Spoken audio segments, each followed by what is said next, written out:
Does everyone have like the confidence within the midfield in terms of like Carrick choosing the best midfield? Obviously, you got Bruno in there. Like, does that affect him and Tielemans to play together, or with a Santos? Like, did anyone see anything that we would assume that certain players or dynamics can work, can't work? Because the thing is, for me, there's always going to be a question mark regarding Bruno Fernandes. Even though I don't know why he was trending this week, because I just felt like, yo, we have this conversation every year. Even me, you know me, man. Like, I've got a big, agenda towards Bruno Fernandes. But even I was like, yo, like, what the hell?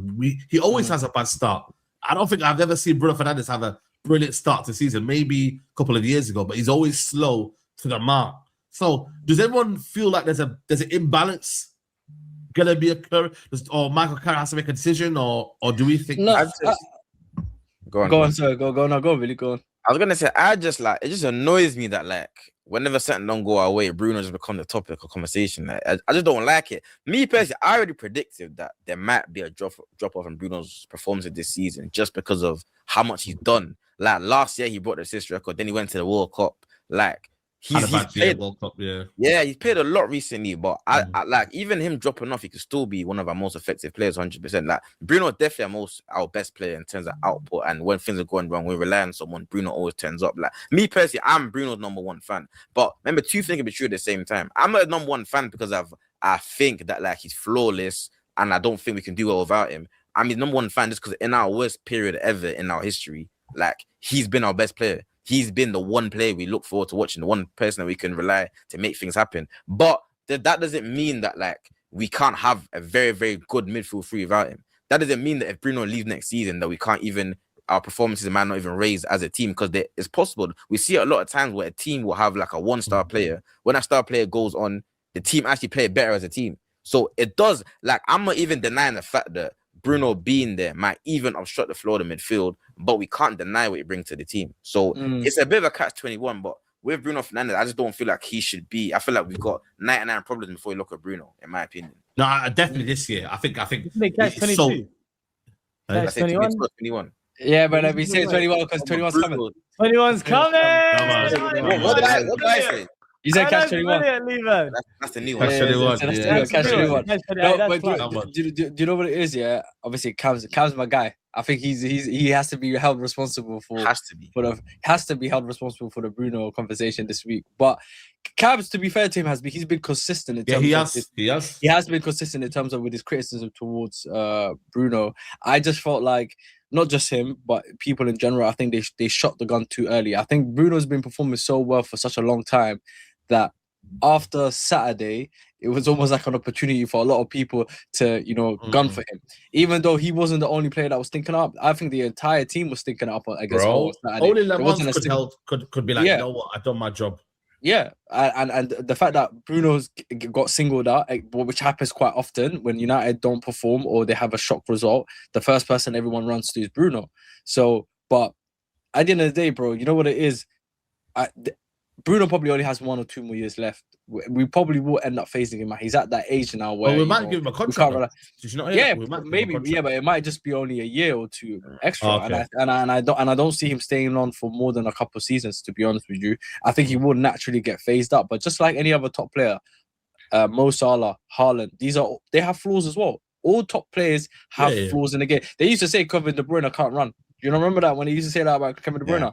Kevin De Bruyne don't have legs. So every top player, there is some form of criticism, but you can't deny the quality that he brings to the team. And when a player is producing that many chances game by game, when you saw the numbers and the stats and all the metrics last season, when you have a player like that, there's no way you can drop him. You have to find a way to fit him into your system.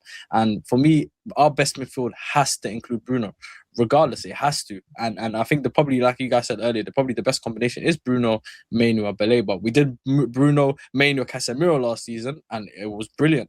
So I have no reason why Baleba, Mainu, and Bruno couldn't work. Yeah. Go on.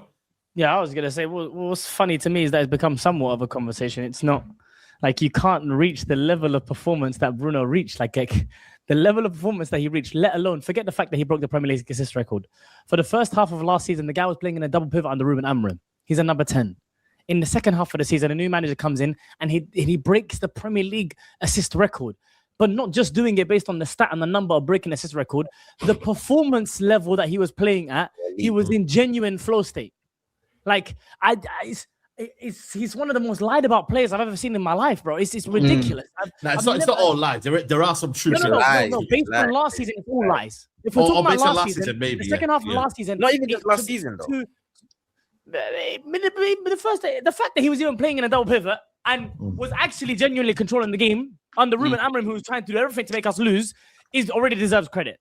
But in general, specific to that second half of that season last year, like, we're talking about a performance level. I'm not even joking when I say this. The Premier League won't forget that level of performance. Like, it can't. Like, I'm talking about the players that I've loved watching, the Hazards of the world. I'm talking about this is the level of what his performance ever was. And it will be etched into history forever. So anyone that does have a Bruno agenda can cry about it forever because it will never go. Like, that is there forever. I don't even want to... Go on, Billy.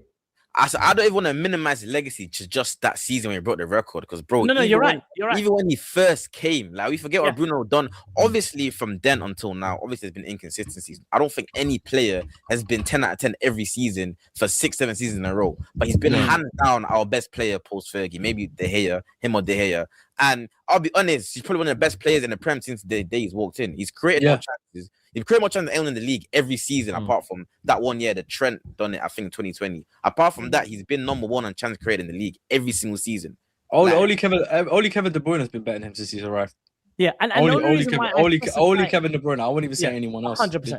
And the only reason why I specify this season, Billy, is because the other seasons you can argue about how frustrating it looked and how it was over, he was doing too much. And I've had those criticisms of Bruno myself.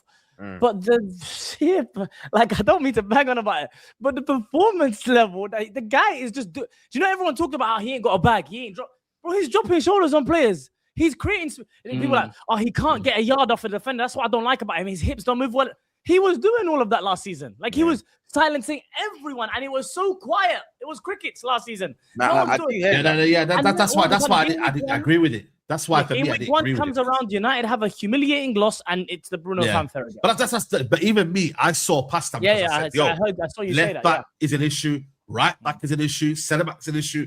I saw loads of holes to be like, it's easy for us to kind of just blame Bruno. So I think for me, we have to work with any deficiencies of every player, and that's where Michael Carrick's got to earn his bread, man. And this idea that you just shoot him on him out to the right, I heard some people saying right. I said, nah, bro.